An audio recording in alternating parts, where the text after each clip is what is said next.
Mother Nature's helping shift the appearance of the old market structure yet again. This time lapse sent in from Urban Photography showing how the solar power transforms the icy exterior at the corner of 11th and Howard. But crews are not content waiting for the sun to do all the work. They're also using technology to free an old market icon from an icy grip. Good evening, I'm Rob McCartney. Now the big story at 6, today's developments in Saturday's fire.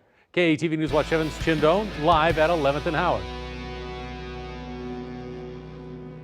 And Rob, right now, one of the biggest concerns is the weight of the structure. The canopy, for example, behind me is starting to cave in, and some areas are covered with several feet of ice. That's why this afternoon, crews brought out here new equipment to help with the melting process. But still, until this building is considered safe, no one, not even investigators who are still here tonight, are allowed inside.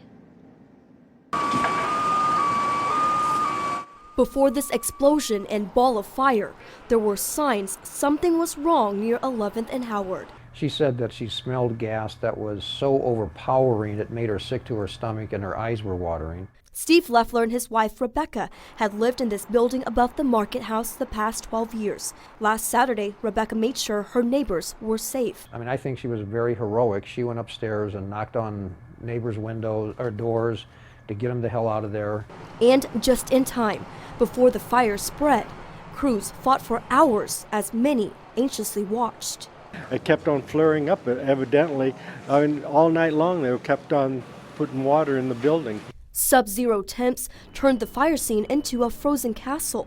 Thursday, it's barely standing and still covered with tons of ice. We got about 4 feet of ice up there, so what's that convert to? I don't know, but we're concerned about it because if it refreezes under there tonight, it becomes even heavier. Jay Davis, the city's supervisor of permits and inspections, says while the mild temps have helped with the ice melt, it's not enough.